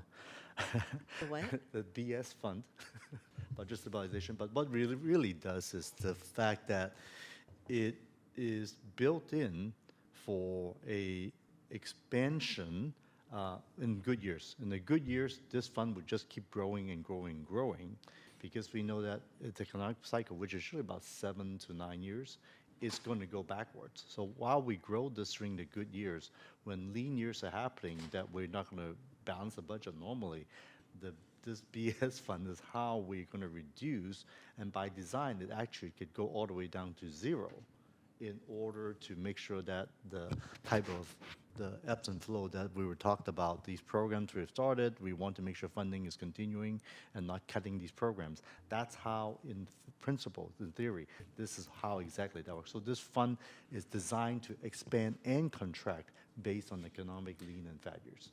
Does that Thank help? you. And Thank you both, And I yes. just want to make an observation about, I mean, and we're not proposing anything like what Sunnyvale has, to be clear. Right now, Sunnyvale has almost 50% of its current expected revenue set aside between those two reserves. If we were fully funded at our ordinance code reserve level, and again, we're not even at 1%, but of that. But if we were fully funded at that level, that would be 12.5% of our expenditure. So, you know, 12.5% isn't some on a percentage basis. I mean, the numbers are big because we're a big organization, but on a percentage basis isn't some extraordinarily large number. And the fact that we're not even a 0.5% towards that 12.5%, I think tells you a lot, and I don't think we're in any danger in the next many years of getting anywhere near there, even if we aggressively proceed to try to fund these reserves. We're looking at a very long time horizon to even get to that 12.5%. Yeah, thank you. So some couple of big picture questions here on this. One of the ways you believe we could increase the reserves is based on the FEMA reimbursement we're getting. So we know that the process has been slow from both the federal government to Sacramento and from Sacramento to us. How are we doing in terms of the part regarding from federal government to the state, especially in light of the recent changes in the federal We're direction of the pushing. future? We're pushing on it. You know, I think we don't know how much ultimately that will help. I think maybe another way to interpret that recommendation is, to the extent that we get some significant one-time resource coming in that is unbudgeted, which the FEMA reimbursement falls into that category, we think this is a good place to put that in order to try to get us move the needle. Because the only other way to get there is by allocating ongoing funding to build it up over years. We do need to do some more of that, but that's going to move that needle very slowly, because I think realistically there's not going to be support for heavy budget cuts in order to fill the reserve, right? So, you know, what would the FEMA amount ultimately be, net of what we need for regional? We don't know. Probably not a ton. I think it's fair to say it would probably only be a modest amount. Maybe it would get us back to where the reserve was before we pulled the money out during COVID. And, you know, at least that would get us a little bit back on that track. But we're under no illusions that it's going to address this issue. It's just one concrete thing that we think makes sense to allocate any additional FEMA money towards. Okay. Especially since we pulled money, if you notice in the chart on page 7, Right. you know, we pulled 69 million out of this reserve during the pandemic. So we had and said at the time that we would seek, if possible, to replenish that. Right. And I think last thing I just wanted to mention, I'm not sure that we should talk about today, is the fact that, you know, a lot of our funding is from the federal reimbursement of Medicare and Medicaid. Yes. Those are federal funds, and certainly there's been threat that that amount might potentially be not just cut a little bit, but cut by substantial amounts based on some of the statements being made on the future Department of Government Efficiency. The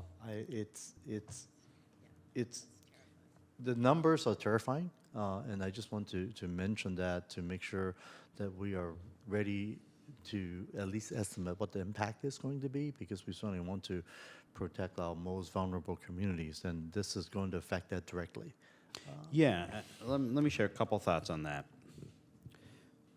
One is I think candor is really important.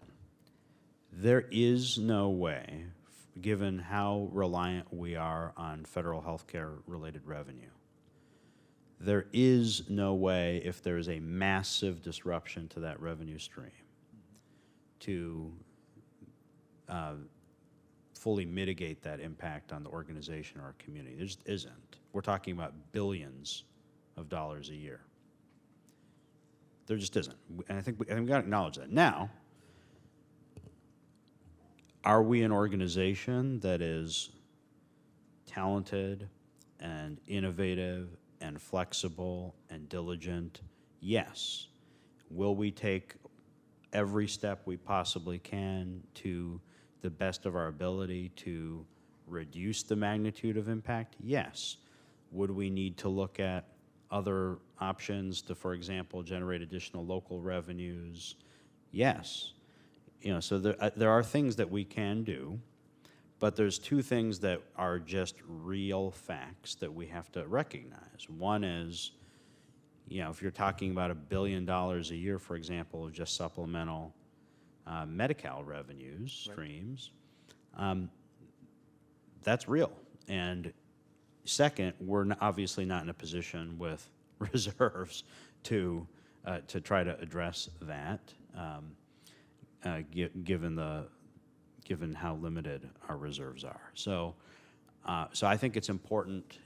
There's going to be a lot of really difficult topics where our values are clear, our mission is clear, what we do as an organization and what we prioritize is going to be very clear, and where, you know, we can do many things to take care of those in most need in our community, and we have to recognize at the same time that there's deep interrelationship with the federal government and the state government, and there's things that we can't do either, and that people will need to take other steps politically and otherwise to try to mitigate those impacts. So we have to kind of hold that. It's difficult. I think many of us have been in a very difficult space, but we have to hold, I think, these truths together. But nobody should pretend to think, and I think it would be very harmful to pretend to think that a severe or significant disruption to the federal Medicaid program would have anything other than devastating impacts on our ability to take care of people in our community. Thank you, James. And I just want to reiterate that very point, is because I feel like these threats of this cut, many people are looking at it as an good, this is the bloated system, it's finally we got somebody here to actually cut it. And I think that's what we got the election results by, because I don't think we are able to correlate what that cut means to the pain that people or this county is going to suffer. And I just wanted to see if there's any way we could make it more digestible for people instead of these billions of dollars people don't see? Yeah, numbers? you know, I Explain mean, that if you do 10% cut, this is how bad it is for us. If you do 20% cut, how many people will be laid off in our county, for example? I think something like that would be, it sounds horrifying, Well- but this is what's being threatened to our system right now. So if yeah, we're I mean, gonna cut- I think, you know, it's Right. important to be candid. It's also important not, you know, that people shouldn't panic. Because here's the reality, right? They're talking about they want to cut a couple $1 trillion out of the federal budget with this new Department of Government efficiency. Government Efficiency. Most of the money that the federal government, people don't understand the federal budget at all. Most of the money the federal government gets goes back into the pockets of individuals in the form of Social Security or Medicare. You leave that aside, most of the rest goes back to state and local governments through funding of, you know, for example, they want to cut Department of Education. Most Department of Education's budget ends up at local school districts. So, you know, it's not that most of the Department of Education's budget is hiring and paying for federal employees in Washington, D.C. So, you know, we suffer from a severe lack of basic civics understanding as a nation and as a community. And, you know, people obviously don't understand county government, but they don't understand the federal government or the federal budget either. And it is going to be very challenging for Congress, which obviously has to move forward a budget, to swallow those kinds of devastating fiscal impacts that are the inherent mathematical ramifications of some of the stuff that they've talked about. So I think we have to see what happens. I think we have to be thoughtful. We have to be diligent. We have to be on top of it. We've done that before. We will do that again. We will be strategic. And we will absolutely, ultimately, need to call upon our local community to step up and support the vital services the county delivers. And we have to hope that there will continue to be, if only for self-interest, some folks in the House and in the Senate who say, wait a minute, this doesn't add up. This is going to have a devastating impact on my community, because most of what we're talking about, you know, would have a hugely devastating effect, not just obviously here in Santa Clara County, not just in California, but across the United States.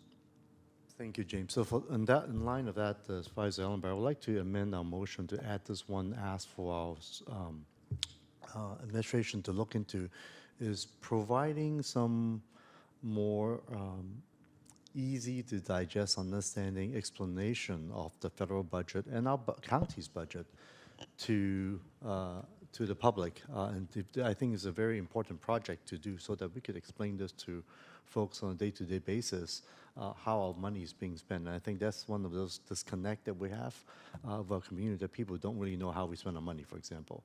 So if this is something that you would be able to support, I think it's something that would be worthwhile to start that type of project and eventually be able to send it to our residents to explain how our budget system really works. I think this is an excellent project for OPA, and to me, it is part of the county leading on the narrative, making sure that we are sharing information that is not panic-inducing, but truthful, accurate, and allows people to, I mean, I want county narrative every day to explain what we are doing, but when we know the impacts of federal budget, I would want to share them. I don't want to, I would not advocate right now for sharing theoretical or hypothetical things that could happen, because I think that can create panic. But clear, easy to digest explanations of what is happening, I support. Yeah, and there's great material out there on the federal budget. We don't have to reinvent that. There's some very good videos, interactive, and other materials that explain, for example, discretionary, non-discretionary, that explain just how significant a percentage of the federal budget is passed through. There's good material out there that we can maybe curate some of those links and circulate that instead of trying to, Reinvent you know, the That's wheel. perfect. We that. don't have to recreate, but to share what's available, and then our offices can do the same thing. Thank you very much. Thank you very much, James. Yeah, I don't mean to reinvent the wheel, so I want to make use as much of the publicly available stuff, just make it digestible to the public. So thank you so much, and let's go take the vote. Vice Chairperson Ellenberg? Yes. And Chairperson Lee? Yes, as well. Thank you. All right, thank you so much. And then item number 8 is the report relating to development of our county strategic plan. And I believe along with you, James, we have Brian Darrow, your special assistant. Yes, so I'll kick it over to Brian, but I think we're mostly here to answer questions. But Brian's put together some good information about processes in other counties, and we continue to move forward with the planning to kick something off in the new year. Go ahead, Brian. Yeah, thank you. Can you hear me? Okay. Yes. Good morning. Good morning. Brian Darrow, Special Assistant to the County Executive. Yeah, I'll provide just a brief overview and then mostly available to answer questions. So the board, as you all know, had asked administration to report to FGOC regarding our efforts to develop a countywide strategic plan with an eye towards launching that process in 2025 with our 2 new board members. So since our last report to the committee, administration has continued the best practices research on strategic plan efforts in other jurisdictions with a particular focus on counties. And we've also had meetings with some of the key leaders in several other California counties and King County, Washington, to sort of get their more direct take on what worked and what didn't. Some takeaways from that research and those discussions are included in the written report. But we did want to highlight and get the committee's feedback today on a draft work plan we developed, which did flow from those discussions and best practices research. The work plan, the draft work plan, envisions finalizing and launching our internal steering committee process this month and next, while we're also reviewing our departmental strategic plans and some other local data we have that we think will be important to help inform the planning process. We're working on a solicitation to hire a strategic plan consultant who would assist mostly with the community engagement component of the work. We're envisioning presenting a strategic plan framework to the full board in the March 2025 timeframe. The thought there is that with our 2 new board members, we wanted to give folks at least a little bit of time to kind of get acclimated with the county organization and also get through the mid-year budget and then kind of discuss strategic planning and dive in there. The community and employee engagement work, as well as the analysis of that input, would follow from there over the summer. And then we are thinking of having a draft countywide strategic plan coming back to the board in the fall, so the October, perhaps November timeframe, with a final plan adoption by the end of the calendar year. So wanted to just lay that out. We're interested in the committee's feedback on that kind of draft work plan and happy to answer any questions. Thank you, Brian. And do we have any public who would like to speak on this item? We do have one request to speak online. Okay. All right, I believe we have 2 minutes. Go ahead and close the queue. Okay. So our speaker is Paul Soto. Paul, you'll have 2 minutes to speak. The timer will begin when you begin speaking. Yes, Paul Soto from the Horseshoe. Thank you for that last item and the kind of sobering scope of what it is that we're going to be dealing with within the next couple of years. Now, President Trump is going to have control of both the Senate and the House. Now, I know what that means. Nonprofits don't know what that means. The immigrant community does not know what that means. I know what that means. And that means that they have a bullseye on them. And this county, I would suggest that the county kind of err on the side of the being honest with the citizens, so that when that bullet hits them, they don't sit there and they're looking at you while they're dying, and you're looking at them like, well, we kind of did know about it, but we didn't want to say anything to you about it. And let me give you the example of how I can prove that. You have an entire population that does not exist anymore on the east side of San Jose. That's why the schools are closing. Why are they closing? Because the population no longer exists here. Now, some of them died as a result of COVID. Others could no longer viably exist in this city and this county anymore because of economics. That's why they're gone. Schools are shutting down, and that is the symptom of the problem. But nobody's calling that out. You see, me what you're taking and accepting as a legitimate voice is some kind of nonprofit that's coming in here and telling you, we need more money for the immigrant community. Well, what about the American citizen? What about the Chicano community? What about the people that have been here for generations and have been neglected in these meetings and in the public forums? The Chicano community, that, you know, remember Celsi Puedes? Remember the barrio where Cesar Chavez was from? Well, what about that population? These are Americans. Thank you, and that concludes our speakers. Thank you. Yes, Supervisor Ellenberg? Sure. I want to just start by acknowledging the speaker's comment that is absolutely right. There are populations here for decades and generations that have been underserved, and they are no less our obligation. I would note a distinction may be that their circumstances haven't changed necessarily as a result of this election as much as an immigrant population, but the point is very well taken. Brian, thank you. Thank you for your work on this. Thank you for really doing the research to help us make sure that we are anticipating, that we are following best practices. You mentioned anticipating, soliciting feedback on the proposed work plan.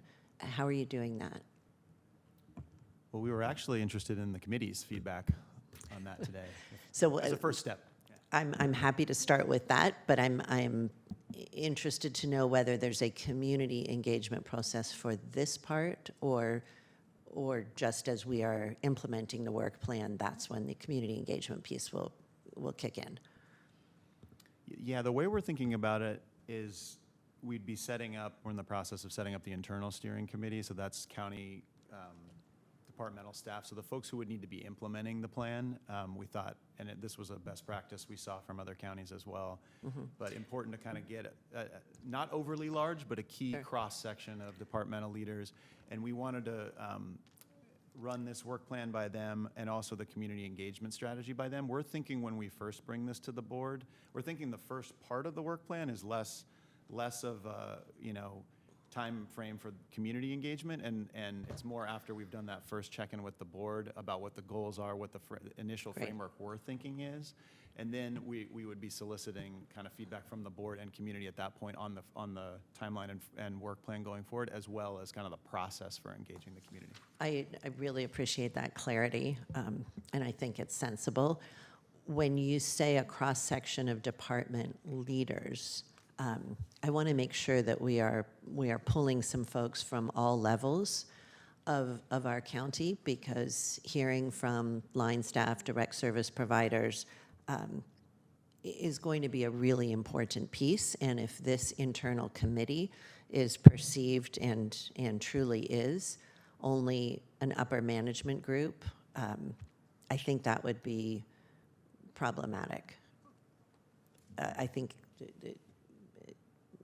from the very beginning, we need to be inclusive, and if it's internal, I want that full vision. Is that something you're anticipating?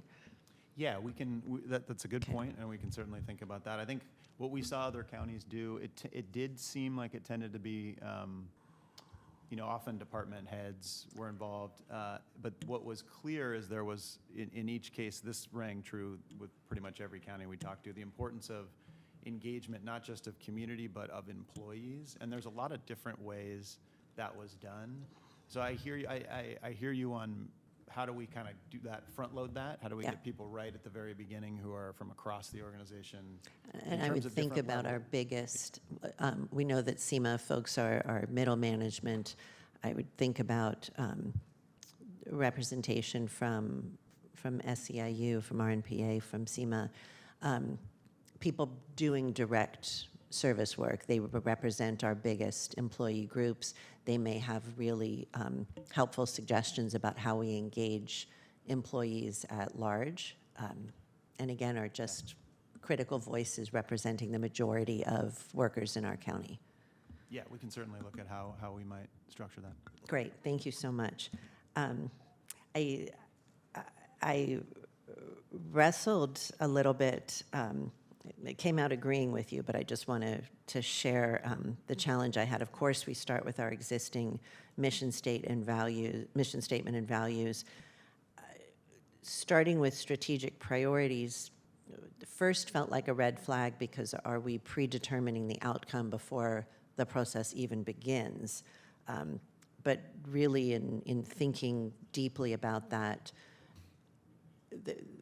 there's so much work that is ongoing that it doesn't make sense to have a completely clean blackboard or whiteboard with nothing on it. We are in the midst of a lot of work. We do have a lot of mandated directional work, and frankly, I think it's easier to edit than to create.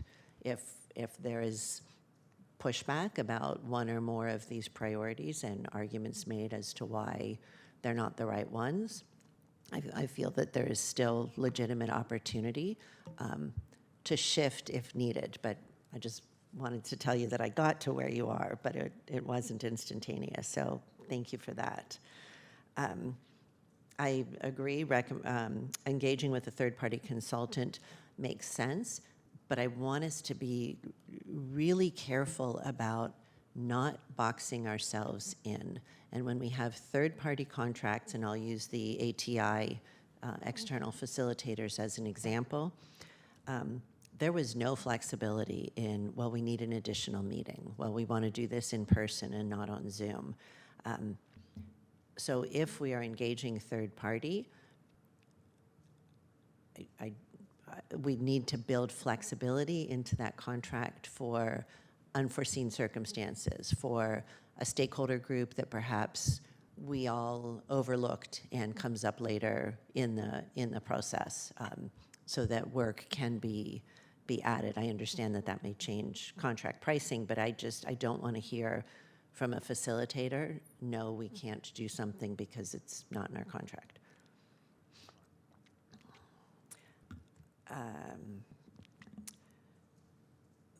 March is good, summer is good.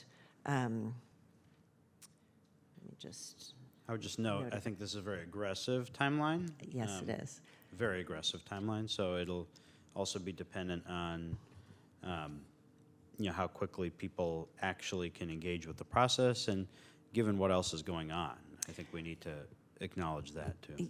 Yes, and thank you for that. That was a little bit further down on my list, that I would rather do it, I would very much want us to do this well and not create an artificial deadline. And if it is taking us longer to connect than we thought, or if we are going gangbusters getting information and not ready to shut it down, if we end up having to push into 2020, 2026, that's fine. My hope is that this will then be a living strategic plan that goes out, in 5-year increments. That really is a living document. But yes, thank you, James. I agree.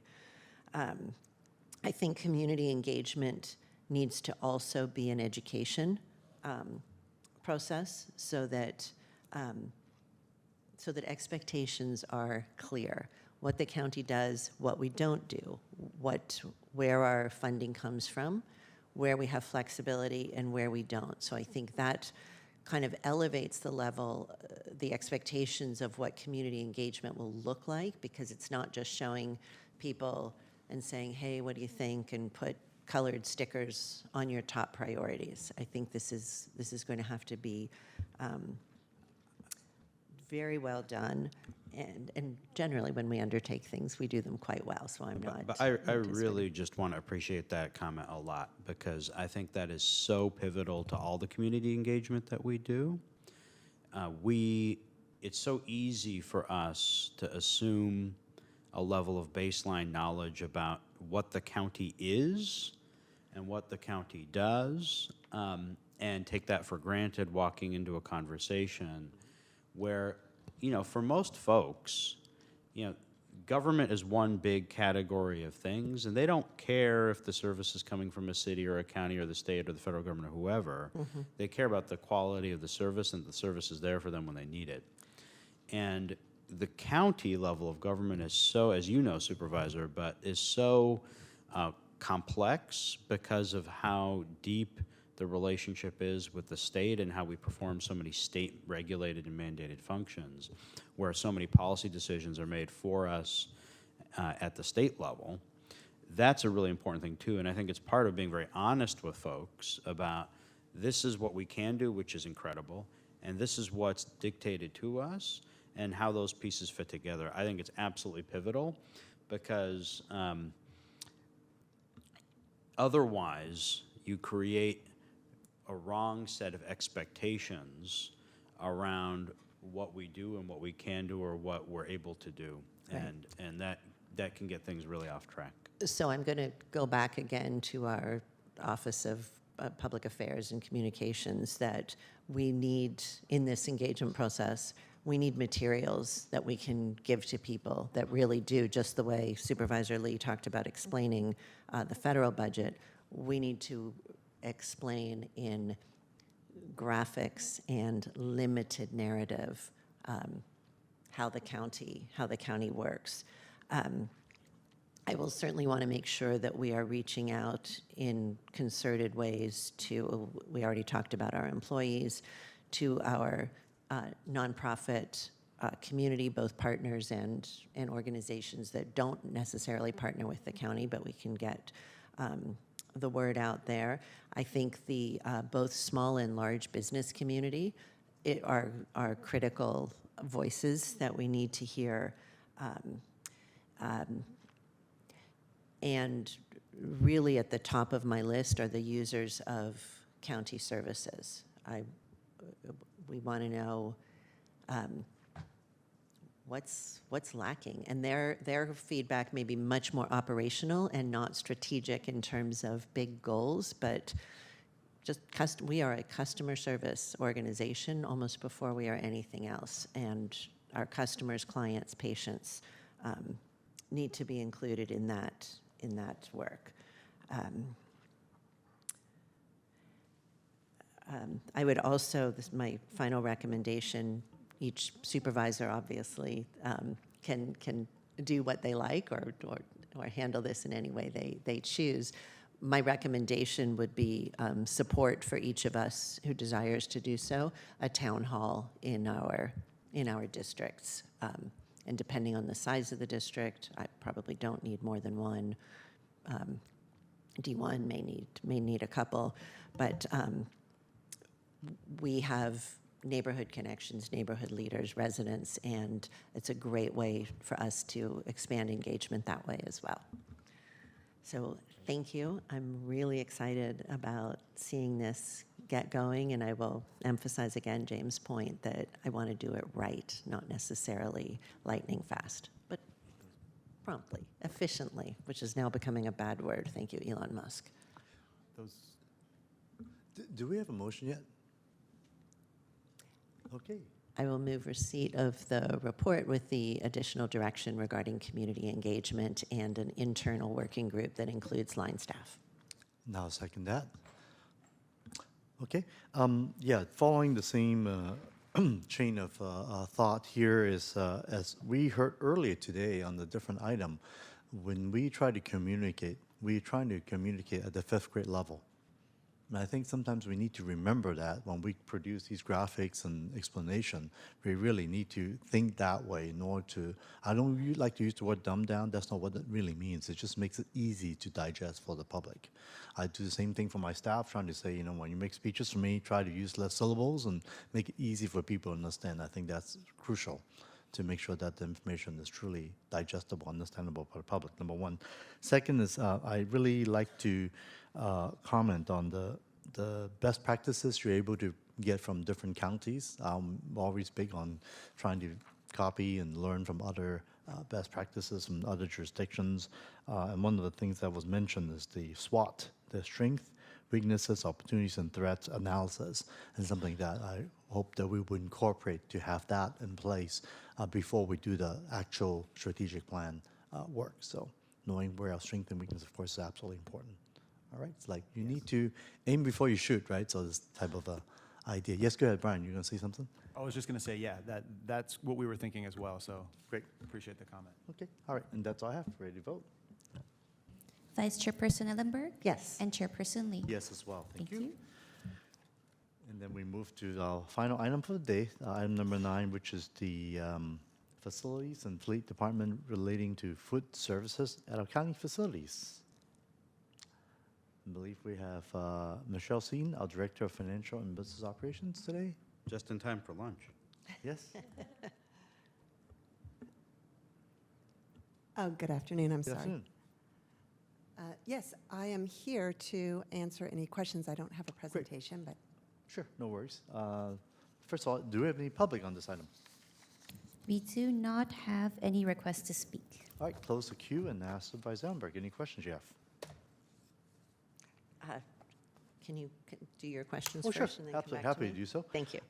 My quick question, just regarding to the idea we've been talking about, this coffee carts, looking at the possible vendors, and like how we're looking at the vendors for providing these pre-packaged foods, right? Like similar to the coffee vendors we're familiar with in other coffee shops, to also provide like protein boxes, maybe lunch or breakfast boxes, or pastries.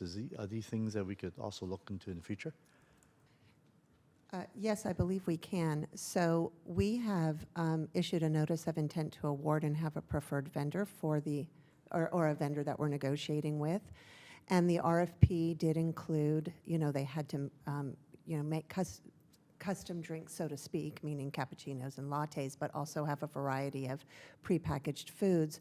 It doesn't really limit us to working with the vendor to identify what they have to offer in terms of things like breakfast sandwiches or other things like that. So yeah, we can definitely incorporate that into our discussions with the vendor. Good. Has our previous policy for our county regarding having the nutritious food standards, how is that affecting our work in terms of getting the food that our employees wants to drink or eat? Well, oh, sorry, go ahead. Well, so the interesting question. Obviously, it has an effect on what folks want to drink or eat. That's also part of the intention of the policy, is to steer and change people's habits. But in particular, sugar-sweetened beverages is probably the biggest area of impact. And so we tend to be stocked with items that, in that sense, are less desirable than what employees would prefer to have. That was the intent of the policy when the board adopted it several years ago, was to affirmatively try to steer people towards different choices. Sure. I mean, I think I agree with the, say, plastic, water bottle. We've been eliminating using that. I think those are great ideas.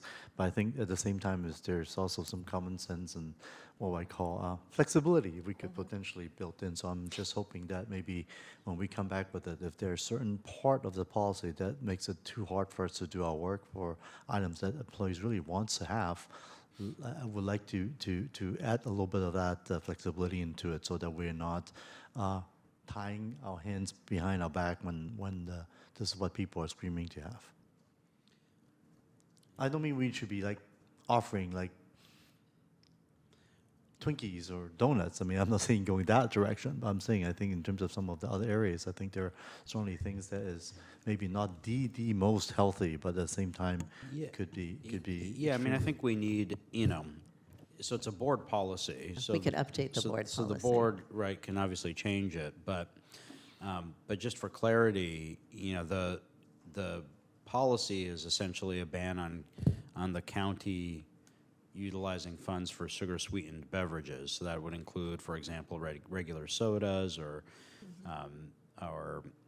many other types of beverages that have any added sugars. And many of those categories of drinks are desirable, which is why they're popular. And so I think if there's a request to change it, I think probably the best way to do that is to actually amend or remove the actual policy, as opposed to having us try to bring forward some one-off carve out to Yep. a particular item. Fair point. Thank you, James. And that's all I have on this. Thank you. I support that. We are the Office of Cake. The farmers market, is there any update on bringing that to 70 West? I know the operator at VHC that does the farmers market there weekly is very interested in coming here. Yes, and I apologize for not really focusing on that, but our facilities manager here has had conversations, but that was really prior to this past summer, so we'll engage that definitely more thoroughly now that we've come to a good place with a preferred vendor on the coffee cart. So, yes. Okay, great. I think that will be a big success very quickly. And then the last piece, and I'm going to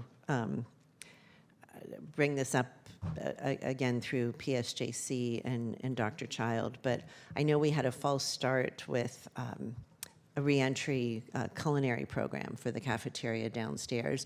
I would like to restart that, and in partnership with our labor partners. I know there was concern about represented employees, but there has to be a way to make this happen because it has such incredibly high social value, economic value, public safety value, all of the things.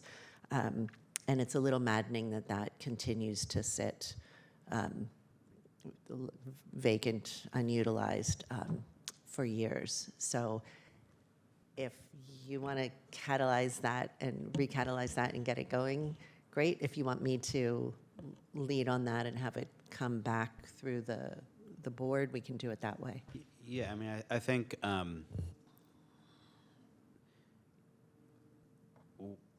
we need someone to either convene to see if they can get an agreement between the union and the organization around those issues, or we can get direction to proceed notwithstanding. But I think that's really the sticking point. There's not going to be I don't believe there's further conversations from the administration standpoint that would be fruitful, that would navigate that path. Okay. So I will say for the moment that my office will take that on, and when it feels like there's something to bring forward, we'll do it. Thank you. Okay, thank you. Thank you. We have a motion. And we have a second? Yes. Yes, I move receipt of the report. Now go and second that. Let's go take a vote. Okay. Vice Chairperson Ellenberg? Yes. And Chairperson Lee? Yes as well. Thank you. Thank you. And that comes to the end of our agenda today. I just want to thank everyone. And let's see. Our next meeting, I'm just trying to get the date. So December 17th. Thank you so much. Yes, so we will reconvene back on December 17th. And for today's FGOC, we are now adjourned. Thank you. Thank you.